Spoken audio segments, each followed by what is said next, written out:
G'day everybody, welcome to Workshop Wednesday. Nice little piece of Silky Oak on here. Had a busy week, so I'm just going to do a nice simple little piece. This is just drilled a hole for a mortise in there, sitting on the pin jaws, and we will knock this into a nice little bowl. I'm going to do this just real time, and I'll commentate a little bit through the process. So let's get into it.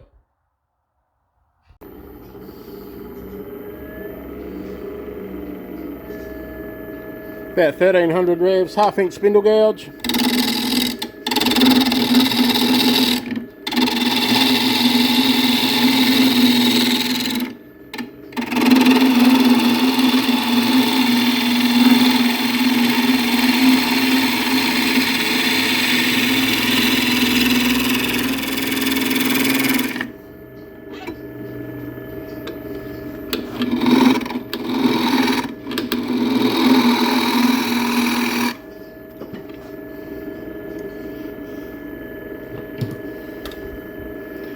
Mark the foot.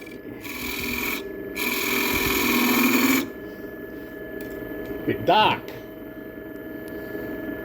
That's better. So when I go to doing the hollowing, I'll switch the camera angle.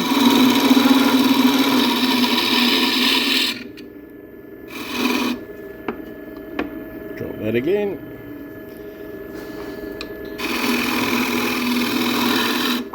So that foot should be right for the shark jaws.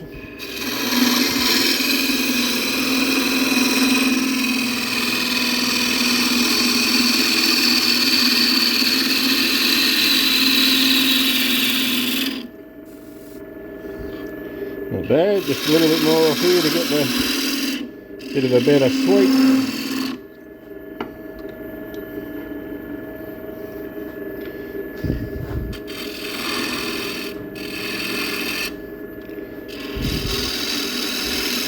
So just coming around with the, just to the right of centre, nice little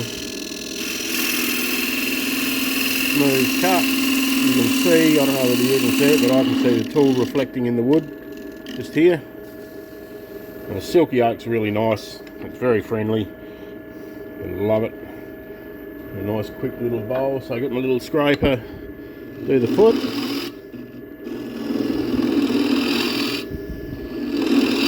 So this is just it is high speed steel, but it's a cheap generic brand scraper. I've got the little radius on there, and that little point there is what I use to create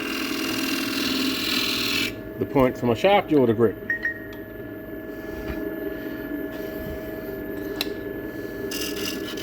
So it goes in there quite nicely.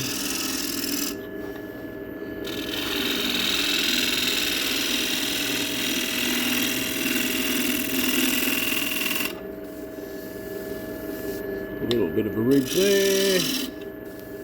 Got him. Time to sand.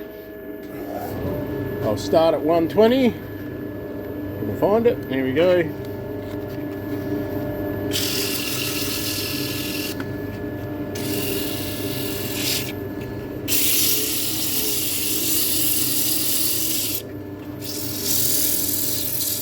Get that first initial little bit, then we'll have a look at it.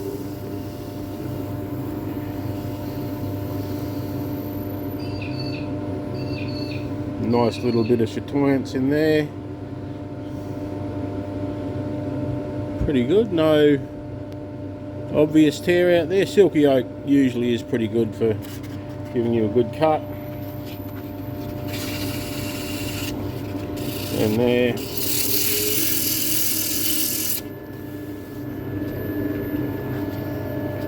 $120, $180 next.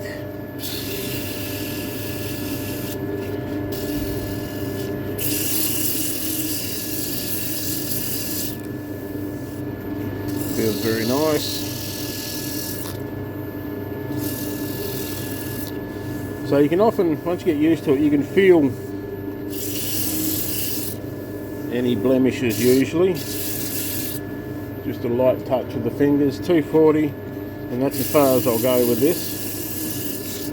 Rarely dry sand past 240 on anything except pens.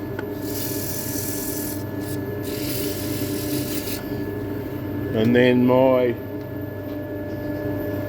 Richard Raffin style finish, beeswax.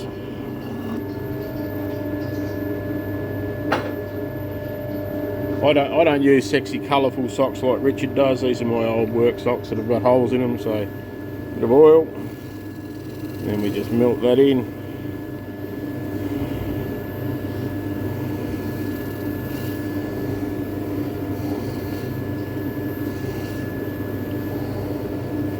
That's the outside done. Well, there we go, some nice colour changes, a bit of dark, there's a nice bit of chatoyance in there.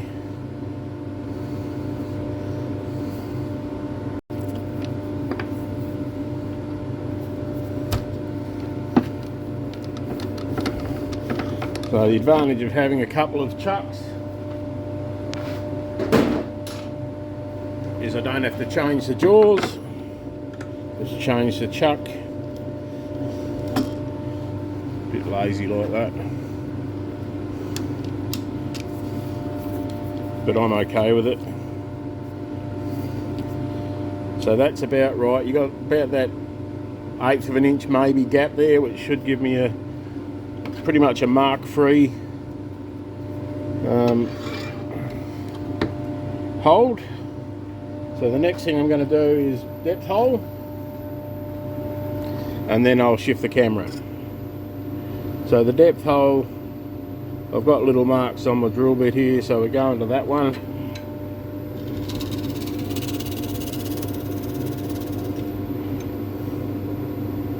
Yep, beautiful. Okay, so I've moved the camera. I don't have a microphone set up, so you may or may not hear me well. 1/2 inch bowl gouge. Similar sort of speed, about 1,000 revs.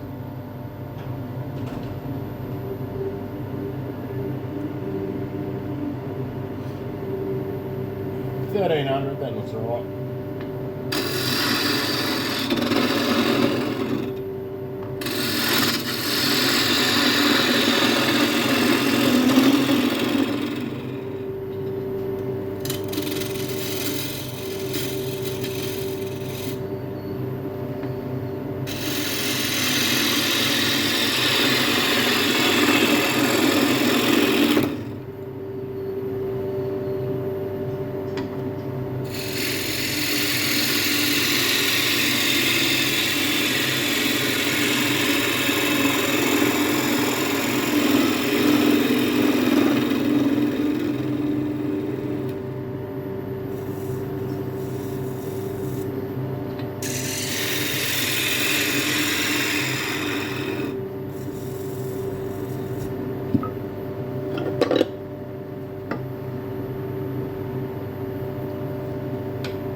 Slowing right down in the middle.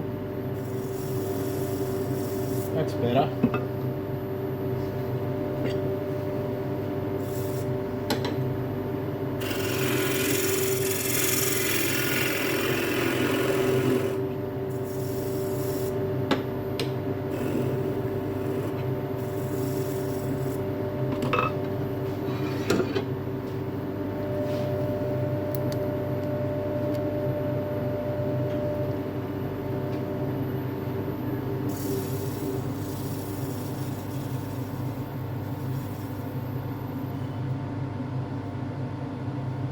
Pretty reasonable, little ridge there. Don't like it.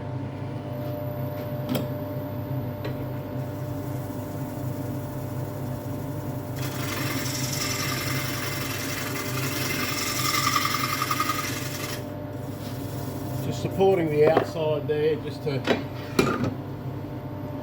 well, I haven't gone super thin, it's about 3mm. Once again, 120.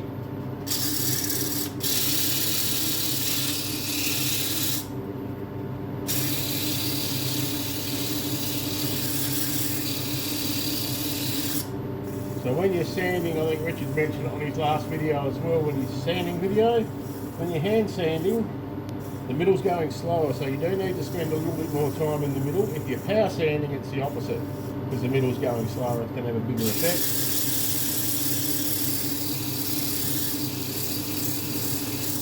You'll feel a little lump there if you've not spent enough time. Running your fingers over the wood while it's turning is a great way to tell how you're going. You can usually feel how well it's sanded, and then do a visual check after the first grit. Realistically speaking, your first grit should do all the work. You should have everything gone that you want gone after you've finished with your first grit. The next grits, all they're there to do is to take away the marks from the first grit. Just a tiny little bit of tear out just out here, which I can feel.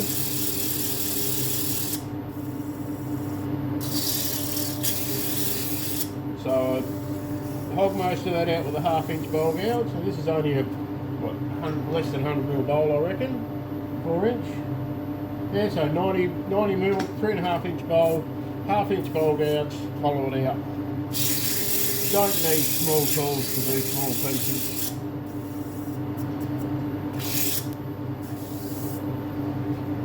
So 180 next.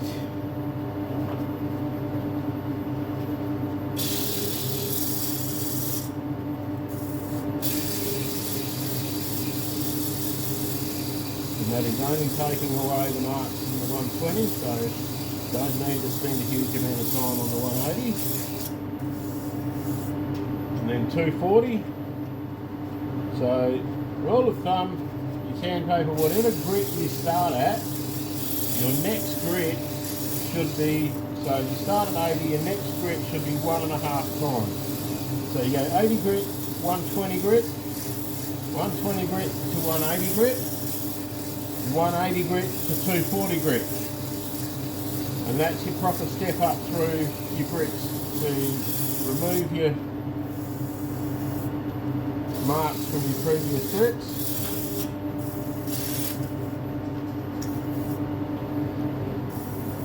Sometimes I'll go to 320, which is the next grit I have available. 240, your next grit, if you're following that 150, 1.5 rule, your next grit would be 360. I'm not aware of any 360, so I go 320. And then the one after that will be, if I do one, which is very, very rare apart from on pens, it'll be 400.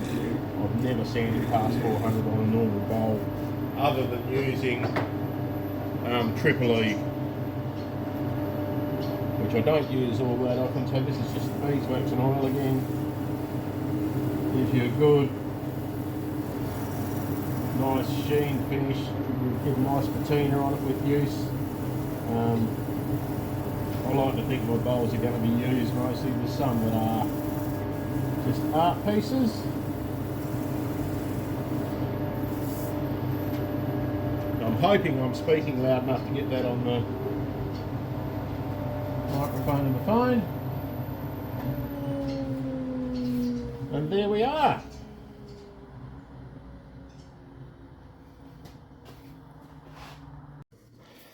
So there we have it. One nice little 3.5 inch Silky Oak bowl. Real time with a bit of commentary. Sanded, finished, and all done. That's a lovely little piece. So, thank you very much for coming along and having a look at Workshop Wednesday this week. Please like, subscribe, share, do all those nice things, and I will see you next week.